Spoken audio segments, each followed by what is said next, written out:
Hey guys, this is Lewis from MyMoneyForCollege.com once again, and I'm going to bring you another video. In this video, I'm going to teach you my personal strategies on how to get a scholarship. So let's get started. Strategy number one. I know what you're thinking. You should apply for all the scholarships you can, but that's not actually a good strategy. You should narrow down the scholarships that you're applying for because there's some that are more competitive than others. You have the national, state, local level scholarships. So my advice to you is to narrow it down. For example, if you're a Hispanic basketball player and you find a scholarship for that category, go for it because most likely you have a less competitive pool. You have less people applying for that, so that means you have a greater chance, at least for the most part. It might not be true all the time, but it will increase your chances to win scholarship money by a huge amount. So narrow down the characteristics required for that specific scholarship.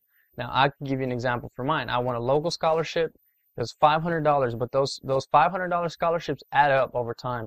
And so that's $500 I didn't have. And along with the $500 was a 7-day trip to Washington, D.C. So that was awesome. And although I didn't get to go, that's still awesome. But going on to the strategy number two. Strategy number two, it's going to require that you do excellent work. What do I mean?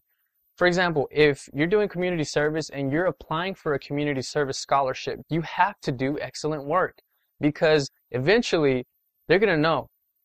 Because whenever you ask the leaders, the pastors, teachers, it doesn't matter, community leaders, and you ask them to write a recommendation letter for you, they're gonna write it based on the quality that they saw in you of your work.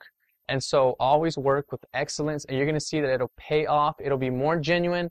So remember, just be genuine in what you're doing. Doesn't really matter what you're doing, but do it with genuineness, and you'll see that eventually that will pay off. And that was the second strategy. The third strategy. Now, the third strategy, it's all about being laser focused. That means that you are so focused on your goal of winning these scholarships that you take the necessary steps. For example, one good thing that you need to do is to organize your scholarships. You'll notice that on a lot of the scholarships, some of the same forms are needed, like transcripts. Now, if you know you're going to apply for 10 scholarships, well, ask the office or the office at your school for 10 transcripts. Do it beforehand. That way you can be ready. You can just mail them off, and make sure that you write down your scholarships on a calendar or something where you can keep up with them and have a checklist for each one. Make sure that you're getting all the materials turned in and that they're top quality. And so don't slack off on this part because it could crush you and it could just ruin your chances for winning more scholarships. So that's for me. Those are my 3 strategies to help you win scholarships. And guess what? It's worked for me, and I'm sure it'll work for you. So until next time, I'll see you on the next video. Please subscribe to the channel and share. Thank you.